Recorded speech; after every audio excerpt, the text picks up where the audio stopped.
In the quiet hush of a winter evening, as the first flakes of snow began to dance outside the frost-kissed windows, I remember the way the old house creaked under the weight of memories. The air was crisp and biting, carrying the faint scent of pine from the forest beyond our yard, mingling with the earthy aroma of damp wood stacked by the door. My grandmother's home in the hills of southern Brazil, where the seasons turned cooler than most folks imagined for our tropical land, felt like a cocoon against the chill. The wind whispered through the cracks in the wooden walls, a soft, mournful sigh that made the flames in the lanterns flicker like hesitant stars. I could feel the cold seeping through the floorboards, numbing my toes even through the thick woolen socks my mother had knitted, each stitch a testament to her quiet love. We had gathered there, our family, drawn together by the pull of Christmas like moths to a gentle light. The living room was alive with the sounds of laughter echoing off the beamed ceiling, the clink of mugs filled with hot chocolate that steamed with the rich, velvety smell of cocoa and cinnamon.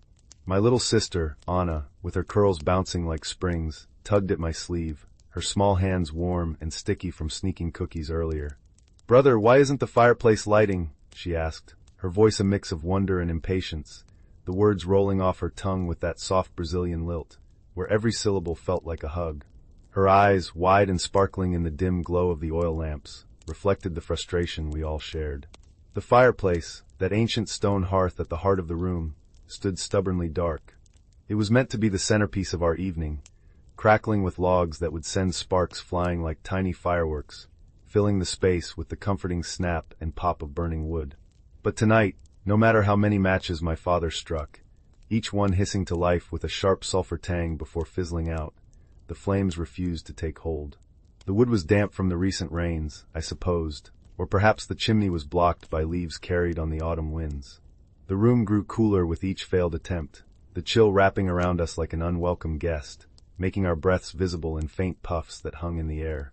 Grandmother sat in her rocking chair by the window, her frail hands folded in her lap, the skin papery and warm when I touched them. She smelled of lavender soap and the faint sweetness of the jasmine tea she sipped slowly, her eyes distant as if peering into the past. "Ah, children," she murmured, her voice a gentle melody laced with the warmth of our native Portuguese inflections, even though we spoke in English to include my cousin from abroad. "Sometimes the fire we seek isn't in the hearth. It's in the stories we share, the hearts we open." Her words wrapped around me like a soft blanket, easing the disappointment that tightened my chest. As the evening deepened, the snow outside thickened, blanketing the world in a muffled silence broken only by the occasional hoot of an owl in the trees. We huddled closer, pulling quilts over our knees, the fabrics rough yet comforting against our skin, embroidered with patterns of stars and reindeer that my aunt had sewn years ago.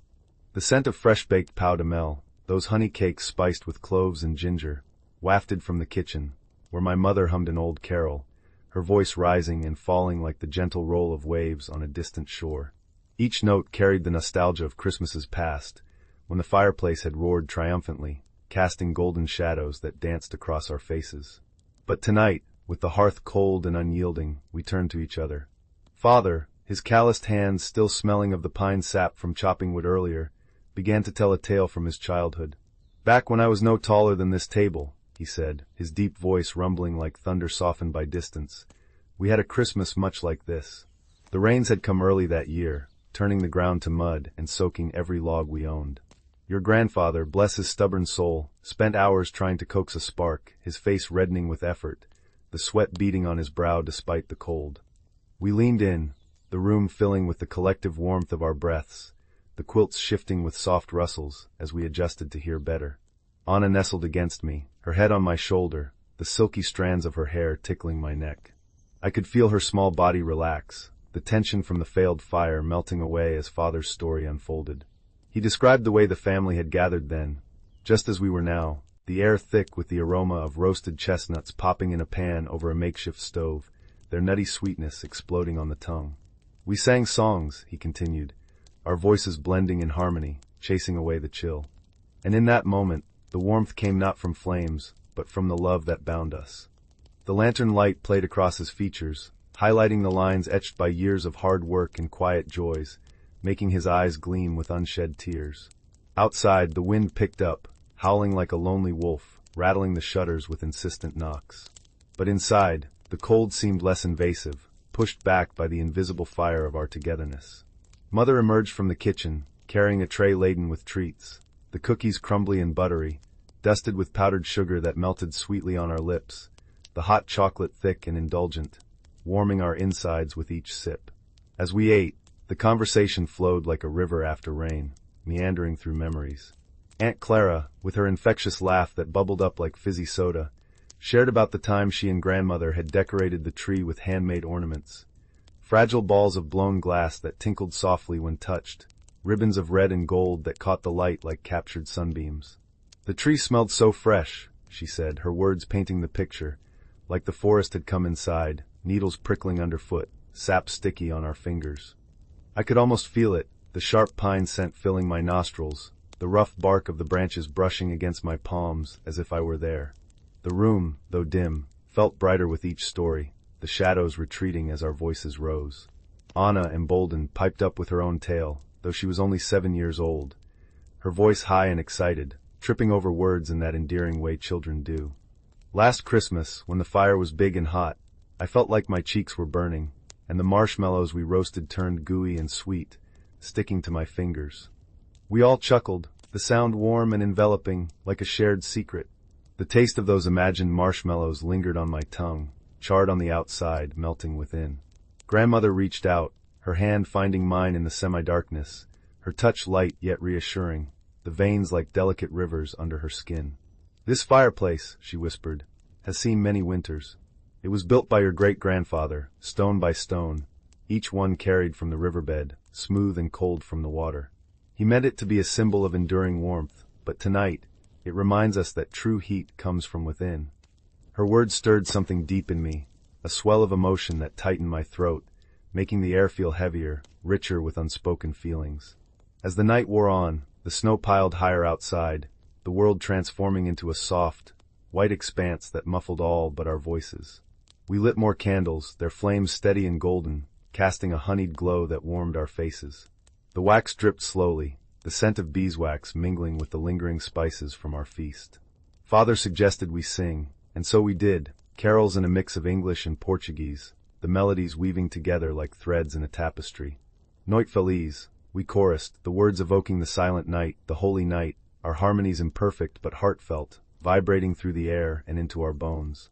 In that moment, with the fireplace still dark but our hearts alight, I felt a profound sense of peace. The cold was there, nipping at our ears and fingers, but it couldn't touch the core of us. Anna yawned, her eyelids drooping, the warmth of sleep pulling her under as she curled into Mother's lap. The quilts enveloped us all, a shared barrier against the chill, and as the stories tapered off into comfortable silence, broken only by the crackle of a distant log we had managed to light in a small brazier, I realized the magic of this Christmas. It wasn't in the perfect fire or the flawless decorations. It was in the imperfections that drew us closer, the shared struggles that kindled something deeper. The next morning dawned with a crisp clarity, the sun piercing through the clouds to melt the snow into glittering droplets that clung to the window panes like diamonds. The air inside the house still held the chill from the night before, but it was softened by the aroma of fresh coffee brewing, dark and robust, with a hint of caramel from the sugar Mother stirred in. I stretched, feeling the stiffness in my muscles from sleeping on the couch, the fabric rough against my back, the quilts tangled around my legs. Anna was already up, her footsteps pattering across the wooden floor, light and eager, as she peered at the presents under the tree. The tree itself was a sight to behold, even without the fireplace's glow.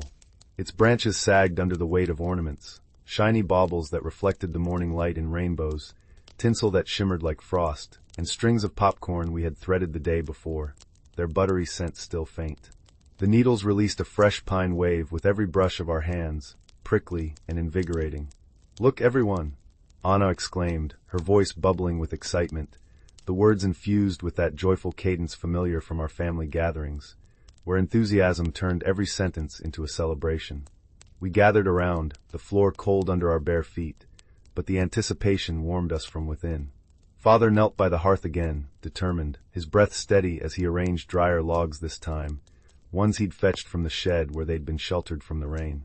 The match struck with a familiar rasp, the flame leaping to life, but again it sputtered, the wood hissing in protest, releasing a puff of smoke that stung our eyes and carried the acrid smell of failure. Laughter erupted then, not mocking, but relieved, a shared acknowledgement that some things weren't meant to be forced. Instead, we turned to the gifts. Each package crinkled under our fingers, the paper smooth and festive, adorned with patterns of holly and bells. I unwrapped mine slowly, savoring the tear of the tape, the reveal of a hand-carved wooden box from Uncle Joao. Inside, nestled in soft cloth, was a set of old photographs, yellowed at the edges, smelling of aged paper and dust. They captured moments from past Christmases, grandmother young and vibrant, her smile wide as she held a baby, my father, in her arms, the family around a blazing fire, faces flushed with heat and happiness. Touching those photos, the glossy surfaces cool against my skin, stirred a wave of nostalgia that washed over me like a warm tide. Emotions swirled, joy mixed with a gentle ache for times gone by, the kind that makes your chest tighten and your eyes mist. "These are treasures," I said softly, my voice thick, sharing them around the circle. Anna traced the images with her finger, her touch reverent, whispering questions about who was who, her curiosity a spark that ignited more stories. Mother prepared breakfast, the sizzle of eggs in the pan filling the air with savory promise, mingled with the sweet tang of fresh oranges sliced on the table. The juice dripped sticky on our chins as we ate, the pulp bursting with citrus brightness. Conversation flowed easily, laced with the soft accents of our heritage, words like Feliz slipping in naturally, evoking the bilingual warmth of our home. Aunt Clara recounted a legend from her village, about a Christmas spirit who visited homes where fires wouldn't light, bringing invisible warmth through acts of kindness. As she spoke, the room seemed to grow cozier, the sunlight streaming in to chase away shadows, warming the air degree by degree. We didn't need the fireplace, the stories were our fuel, each one adding layers to the emotional blanket we shared. Anna, inspired, suggested we make our own tradition, building a memory fire, with notes of gratitude written on scraps of paper. We scribbled furiously, the pencils scratching softly, the paper crinkling as we folded them. One by one, we read them aloud. "I'm grateful for the laughter that fills this room," Father said, his voice steady. "For the love that endures," Grandmother added, her tone quivering with depth. The words hung in the air, tangible, warming us more than any flame could. Tears pricked my eyes, a salty sting as I shared mine. For this family that turns cold nights into cherished memories. The day unfolded lazily, with games by the window, the clatter of dice on the table, the triumphant shouts of victory, the good-natured groans of defeat. Outside, the snow had turned to slush, dripping from the eaves with rhythmic plops, the world awakening in a chorus of birdsong that filtered through the glass. Inside, the scents shifted, from breakfast to lunch preparations, the hearty aroma of feijoada simmering, beans and meat blending in a comforting stew that promised fullness and satisfaction. By afternoon, as the sun climbed higher, casting long beams that danced with dust motes, we ventured out. The air was brisk, nipping at our noses, but invigorating, carrying the clean smell of melted snow and wet earth. Anna skipped ahead, her boots crunching on the path, kicking up sprays of slush that sparkled in the light. We walked to the nearby stream, frozen at the edges with delicate ice patterns that cracked under our touch, cold and sharp. There, amid the whisper of wind through bare branches, we shared more tales. Father about his first Christmas away from home, the loneliness that melted when he received a letter from grandmother, her handwriting looping like vines. The emotion in his voice, raw and real, made me feel the pang of that distant solitude, contrasted with our present togetherness. Returning home, cheeks flushed from the cold, we found the house welcoming, the residual warmth from our bodies and the sun lingering. Evening approached again, the sky painting itself in hues of orange and pink, the light fading to a soft twilight. We tried the fireplace once more, but it remained unlit, a silent sentinel. Yet, no one minded. The true warmth had been kindled elsewhere.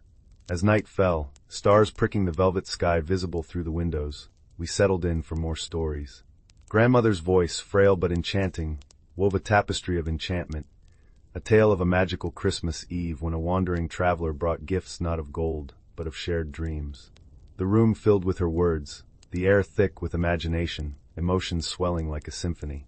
That traveler, Grandmother continued, arrived at a home much like ours, on a night when the hearth was cold and the family despaired. He carried no bags, only a lantern that glowed with an inner light, casting shadows that seemed to whisper secrets. The family welcomed him, sharing their meager meal, the bread crusty and warm from the oven, cheese tangy on the tongue, wine tart and fruity. In return, he asked them to share their deepest wishes, not for things, but for feelings, joy, peace, love. As they spoke, the room transformed. The cold receded, replaced by a warmth that bloomed from within, like flowers in spring. The traveler revealed he was no ordinary man, but the spirit of Christmas past, reminding them that enchantment lay in connection, not in flames or finery. Grandmother's telling made it vivid. The flicker of that lantern, the hush of awe, the swell of hearts opening. Inspired, we decided to enact our own ritual. We dimmed the lamps, the room plunging into a cozy gloom broken only by candlelight, flames steady and inviting. Each of us shared a wish. Anna for endless adventures, her voice dreamy. Mother for health and harmony, tender and hopeful. The air grew charged, emotions palpable, a mix of vulnerability and strength, tears and smiles blending like colors in a sunset. Father's wish was for forgiveness, recounting a long-ago argument with his brother, the regret heavy in his tone. We listened, the silence profound, broken only by the soft pop of candle wax. In that sharing, bonds strengthened, the invisible warmth enveloping us tighter than any embrace. Midnight approached, the clock ticking steadily, its chimes resonant and clear. We exchanged small gifts again, tokens like a carved figurine, wood smooth and scented with sandalwood, a scarf knitted with care, wool soft and insulating. Each unwrapping brought gasps of delight, the paper rustling, the joy infectious. As the hour struck 12, a miracle of sorts occurred. Not in the fireplace, but in the sky outside. A shooting star streaked across the darkness, its trail brilliant and fleeting. We rushed to the window, breaths fogging the glass, the cold seeping through but ignored in our wonder. "Make a wish," Anna whispered, her hand in mine, small and trusting. In that moment, the house felt alive with magic, the chill forgotten. We returned to our seats, hearts full, the night wrapping us in its embrace. Stories continued into the wee hours, each one layering sensation upon sensation, the laughter ringing, the hugs lingering, the scents and sounds blending into a symphony of nostalgia. Dawn broke eventually, soft light filtering in, the world renewed. The fireplace remained unlit, but we didn't care. We had found our warmth in the intangible, in love, in memory, in each other. Breakfast was simple yet satisfying. Fresh bread slathered with butter that melted instantly, jam sweet and tart from summer berries preserved. As the day progressed, relatives arrived, their knocks cheerful, bringing more food and tales. The house filled with voices, a cacophony of affection, the air rich with mingled perfumes and cooking aromas. Games ensued, cards slapping on the table, cheers and groans echoing. Evening came again, and with it, a quiet reflection. We sat by the dark hearth, content, the cold a mere backdrop to our inner fire. Grandmother smiled, her eyes twinkling. "See, the warmth we found anyway." The Christmas ended not with fanfare, but with gentle goodbyes, hugs that lingered, promises of next year. As I lay in bed that night, the quilts heavy and comforting, the moon casting silvery light through the curtains, I felt the profundity of it all, the enchantment in the ordinary, the nostalgia that bound us. And so, in the years that followed, we cherished that Christmas, the one where the fireplace wouldn't light, but our spirits did. It became our legend, passed down with each telling, evoking the same sensory magic. The chill turned cozy, the darkness illuminated by love.